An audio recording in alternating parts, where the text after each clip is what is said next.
Hi. நீங்கள் போட்டில் போயிட்டுருக்கீங்க. ஒருத்தவங்க கூட இருக்கார். நடு கடல். கொஞ்சம் இமேஜின். அப்படியே போயிட்டே இருக்கும்போது திடீர்னு ஒரு பெரிய அலை அடித்து அந்த போட் ரேஸ் அசைஞ்ச உடனே நீங்கள் தவறி கீழே விழுந்துட்டீங்க கடலுக்குள்ளே. இப்போ கடலுக்குள்ளே விழுந்த உடனே அப்படியே உள்ளே முழுகிட்டே இருக்கீங்க, தத்தளிச்சிட்ருக்கீங்க, உள்ளே போயிட்டே இருக்கீங்க. அப்போது அந்த போட்டு கூட வந்தவர் என்ன பண்ணுறாருன்னா டக்குன்னு ஜம்ப் பண்ணி உள்ளே குதித்து மூச்சு பிடிச்சி உங்களை வந்து காப்பாற்ற வந்துடுறாரு. உங்கள் கையையும் பிடிச்சிடுறாரு. கையை பிடிச்சி அப்படியே மேலே தூக்கி வந்துகிட்டே இருக்கார். மேலே போர்டு தெரியுது. இன்னும் கொஞ்சம் தூரம் வந்தால் நீங்களும் தப்பிச்சிடுவீங்க, அவர் உங்களை காப்பாற்றிடுவார். அப்படியே வந்துகிட்டே இருக்கும்போது திடீர்னு பாதியிலே கையை விட்டுட்டு அவர் மட்டும் மேலே போயிட்டாருன்னா எப்படி இருக்கும்? அப்படி கண்டிப்பாக போக மாட்டாங்க. ஏன்னா ஒருத்தங்க தன்னோட உயிரையே பணைய வச்சு காப்பாற்றி வந்துட்டாங்கன்னா எந்த பிரச்சனையுமே இல்லை, போட்டும் தெரிஞ்சிட்டு அப்படின்னா அந்த ஒரு கொஞ்ச நேரத்தில் டக்குன்னு மேலே வந்து உங்களையும் காப்பாற்றணும் தான் நினைப்பாங்க. அவங்களே அப்படி நினைக்கும்போது நம்ம கடவுளை விசுவாசிக்கிறோம். அந்த கடவுள் எப்படி பாதியிலே கைவிட்டுருவாருன்னு நம்ம வந்து நினைக்கலாம். இன்றைக்கி நிறைய பேர் பல பேர் வாழ்க்கையில் என்ன பண்ணுறாங்கன்னா கடவுளை முதல்ல பிடிச்சிடுறாங்க, நம்பிடுறாங்க. ஆனால் தொடர்ந்து நம்புகிறாங்கன்னு கேட்டால் ஒரு வேளை இப்படி ஆயிருமோ, இல்லை ஒரு வேளை அப்படி ஆயிருமோ, இல்லை என்ன பண்ணுறது, இதில் என்ன செய்யுது அப்படின்னு சொல்லிட்டு என்னமோ கடவுள் பாதியிலே கைவிட்டுற மாதிரி இவங்க ரொம்ப கவலைப்பட்டுட்டு வாழ்க்கையை ஒரு மாதிரி சோகமாக கொண்டு போயிட்டுருக்காங்க. அதுக்கான பதில் தான் இந்த வீடியோ. பழைய வீடியோக்கெல்லாம் பார்த்தீங்கன்னா ஏன் இயேசு சிலுவையில் மரிக்கணும் அப்படிங்கிறத குறித்து நம்ம பேசிக்கிட்டு இருக்கிறோம். அதில் இன்றைக்கும் நான் ஒரு கதை சொல்கிறேன். ரோமர் 5ஆம் அதிகாரம் 9ஆம் வசனம். இப்படி நாம் அவருடைய இரத்தத்தினாலே நீதிமான்களாக்கப்பட்டிருக்க கோபாக்கினைக்கு நீங்களாக அவராலே நாம் ரட்சிக்கப்படுவது அதிக நிச்சயமாமே. ஆனால் இதுக்கு என்ன அர்த்தம் நான் சிம்பிளாக சொல்கிறேன்.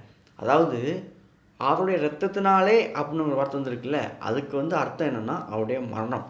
ஸோ அவருடைய மரணத்தினாலே, அவர் இரத்தம் சிந்தி நம்மளை மீட்டு கொண்டு அந்த மரணத்தினாலே நாம் நீதிமான்கள் ஆக்கப்பட்டிருக்கிறோம் அப்படின்னு சொல்லுது.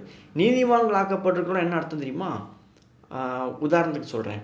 நம்மலாம் வந்து கடவுளுக்கு விரோதமான பாவிகளாக இருந்தோம். கடவுளை ஏற்றுக்கொள்ளாமல் கடவுளையே புறக்கணித்த, கடவுளுக்கு பிரியமில்லாத வாழ்க்கை வாழ்கிற ஒரு பாவிகள். இந்த பாவிகளை கடவுள் நேசித்து பாவியாக இருக்கும்போது நம்மளுக்கெல்லாம் உயிரை கொடுத்து நம்மளை மீட்டு அவருடைய சொந்த பிள்ளையை மாற்றிருக்கார். இதை வந்து பைபிள் எப்படி சொல்லுதுன்னா நீதிமான்களாக்கப்பட்டிருக்காங்கன்னு சொல்லுது. நீதிமான்களாக்கப்படுறதுன்னு என்ன தெரியுமா? உதாரணத்துக்கு சொல்கிறேன். ஒரு பேங்க்கில் உங்களுக்கு பல கோடி கடன் இருக்குது. அந்த கடனை ஒருத்தங்க உங்களுக்கு மன்னிச்சுட்டு நீங்கள் இனிமேல் லோன்லாம் கட்ட வேண்டாம், நீங்கள் வந்து வட்டி கட்ட வேண்டாம் அப்படின்னு சொல்லி உங்களை ஓகே விட்டுங்க அப்படின்னு சொன்னாங்கன்னா எப்படி இருக்கும்?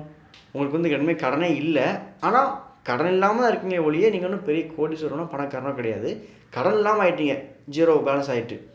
அதே தான் அந்த பேங்க் உங்களை கூப்பிட்டு நீங்கள் இனிமேல் கடனே கட்ட வேண்டாம் அப்படின்னு சொல்லிவிட்டு உங்கள் கடனெல்லாம் தள்ளுபடி பண்ணிவிட்டு கூட ஒரு 50 கோடி உங்கள் அக்கௌண்ட்டில் போட்டுறேன் அப்படின்னு சொன்னால் இன்றைக்கி நீங்கள் கோடீஸ்வரங்க. இதை மாதிரி தான் நீதிமானாக்கப்படுதல். அதாவது நாம் பாவிகளாக இருந்தோம், கடவுளுக்கு பிரியமில்லாத வாழ்க்கை வாழ்ந்தோம், கடவுள் நம்மளை ஏற்றுக்கொள்ள முடியாத சூழ்நிலையில் பாவத்தில் இருந்த நம்மளை கடவுள் மீட்டார், பாவத்திலேருந்து நம்மளை ரட்சித்தார், ரட்சித்து பாவத்தெல்லாம் மன்னித்தார். அதான் ஃபர்கிவ்னஸ். பாவத்தை மன்னித்து இந்த பேங்க் லோனை வந்து தள்ளுபடி பண்ண மாதிரி, கேன்சல் பண்ண மாதிரி நம்ம பேலன்ஸ் வந்து ஜீரோ ஆகிட்டு. ஆனால் கூட 50 கோடி போட்ட மாதிரி நீங்கள் வந்து பாவம் இல்லாதவங்க, பாவங்க மன்னிக்கப்பட்டவங்க மட்டும் கிடையாது, எல்லா விதமான சட்டத்திட்டங்களையும் தேவனுக்கு ஏற்ற வாழ்க்கையும் வாழ்ந்தவங்க அப்படின்னு டிக்ளேர் பண்ணுறது தான் நீதிமானாக்கப்படுதல்.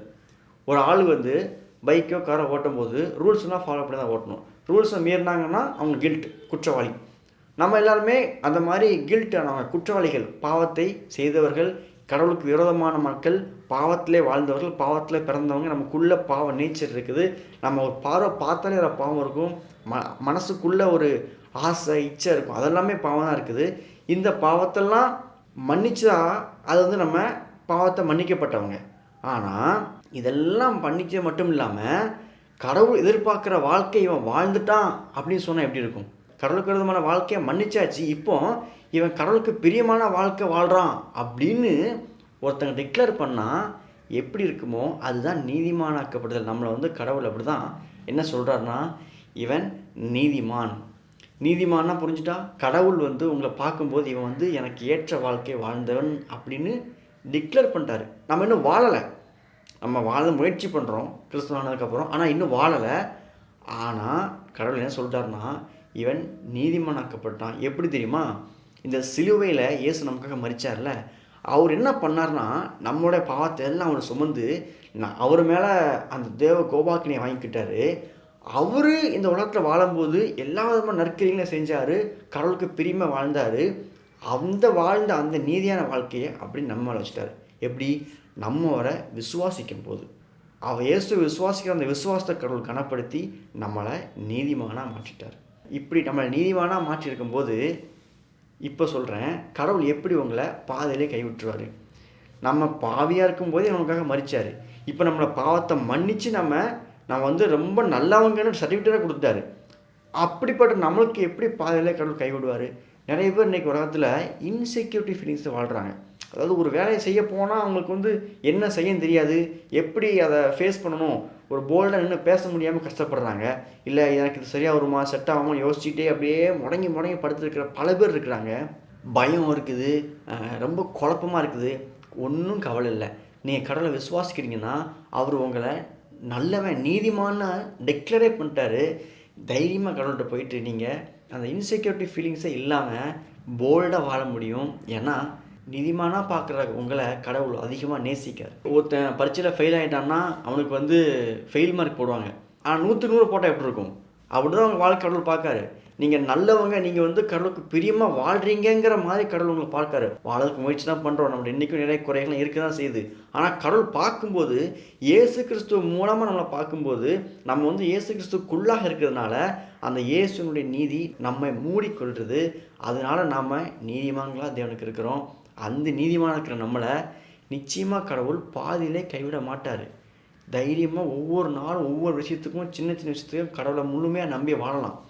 சின்ன சின்ன விஷயத்துலையுமே கடவுள்கிட்ட போயிட்டு ஆண்டவரே எனக்கு இந்த ஹெல்ப் பண்ணுங்கள், எப்படி செய்யணும்னு சொல்லி கேட்டு பாருங்கள். ஒவ்வொரு விஷயத்துலையுமே கடவுள் படிப்படியாக நடத்துவார். சிலருங்க பெரிய ப்ராசஸ் இருக்குது, ஸ்டெப் பை ஸ்டெப்பாக மாற்றுவார், நம்மளை உருவாக்குவார், நமக்கு ஏற்ற காரியங்களாத்தையும் ஆயத்தம் பண்ணுவார். ஏற்ற நேரத்தில் சரியாக நம்மளை எங்கே கொண்டு போய் வைக்கணுமோ அங்கே கொண்டு போய் வைப்பார். அதுக்கு நமக்கு இருக்க வேண்டியது எல்லாமே விசுவாசம். கடவுளை முழுமையாக நம்பணும். எல்லா காலகட்டத்திலையும் அவரை முழுமையாக நம்ப அந்த இடத்துக்கு நம்ம போக முடியும்.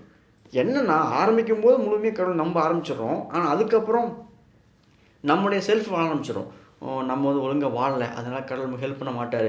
ஸோ நம்ம என்ன பண்ணலாம், நம்ம முயற்சி பண்ணலாமா? அப்படி போயிட்டோம்னா கடைசி வரைக்கும் கஷ்டப்பட்டு தான் வாழணும். நான் வாழ்கிற வாழ்க்கையினால கடவுளை நேசிக்கலை, அவர் அன்புள்ளவர்களால் என்னை நேசிக்காரு. அந்த அன்பை நான் முழுமையாக பற்றி கொள்கிறேன். அதனால் நான் எந்த விதமான ஒரு பயத்துலையும் வாழ வேண்டிய அவசியம் இல்லை, இன்செக்யூரிட்டி வாழ வேண்டிய அவசியம் இல்லை, தைரியமாக வாழுவேன்னு சொல்லிட்டு ஒவ்வொரு நாளும் கடவுளுக்கு பிரியமாக வாழும்போது நம்ம வாழ்க்கை சிறப்பானதாக மாறும். இந்த மென்டாலிட்டியில் வாழ்ந்தோம் அப்படின்னா நம்ம பாவமும் செய்ய மாட்டோம். நம்ம நீதியே செய்யாமல் நம்ம நீதிவான்னு சொன்னதுனால நம்ம என்னாலும் செஞ்சிடலாம் அப்படின்னு கிடையாது. கடவுள் நம்மளை நீதிவானாக பார்க்குறாரு அப்படிங்கிறதுனால நம்மளால் பாவம் செய்யறதுக்கு மனசு வராது. ஐயோ நம்ம கடவுள் நம்மளை இவ்வளோ நேசிக்கார, நம்ம எப்படி பாவம் பண்ண முடியும் அப்படிங்கிற மாதிரி எண்ணம் வந்துடும். நம்ம வந்து ஒரு தப்பு செஞ்சுருப்போம், நம்ம பேரண்ட்ஸில் நமக்கு மூத்தவங்க யாராவது அந்த தப்பு நீ பண்ணியிருக்க மாட்டேன்னு நம்புகிறேன் அப்படி சொன்னால் எப்படி இருக்கும்? அடுத்து அந்த தப்பு செய்யறதுக்கு நமக்கு மனசு உறுத்தும். அதுதான் உண்மையான கிறிஸ்தவனுக்கு அடையாளம். அப்படிப்பட்ட வாழ்க்கை வாழத்தான் கடவுள் அழைச்சிருக்காரு. ஜாலியாக சந்தோஷமாக கடவுளுக்கு விரும்பி அவர் கீழ்ப்பிடிற வாழ்கிற வாழ்க்கை வாழணும். ஏதோ அப்படியே பல்ல கடிச்சிட்டு கீழ்ப்பிடிச்சு பயந்து வாழ்கிற வாழ்க்கையில் நேசித்து அவரை விருப்பத்தின் மூலம் அவருக்கு பயந்து வாழ்கிற வாழ்க்கை தான் கடவுள் ஒவ்வொருத்தரும் எதிர்பார்க்காரு. அந்த வாழ்க்கை உலகத்தில் பயம் இருக்காது, மற்றவங்கள பார்த்து பயப்பட வேண்டாம், வாழ்க்கையில் பிரச்சனையை பார்த்து பயப்பட வேண்டாம். எல்லா சூழ்நிலையிலும் எல்லா காலகட்டத்திலும் கர்த்தர் நம்மளை நேசிக்கிறார். ஒரு ஃபேமஸான கோட் ஒன்று இருக்குது, நம்ம பாவிங்களாக இருக்கும்போதே நமக்காக சிலுவையில் மரிச்சார்னா இன்றைக்கி நம்மளுக்கு பிரியமான நீதிமான்களாக இருக்கிறோம். எப்படி பாதியிலே கைவிடுவார், நித்தியத்திலே கொண்டு போய் சேர்ப்பார். இந்த பூமியில் நிச்சயமாக நல்ல வாழ்க்கையும் கொடுப்பாரு. ட்ரை பண்ணி பாருங்கள், திங்க் பண்ணி பாருங்கள். ஓகே, பாய்.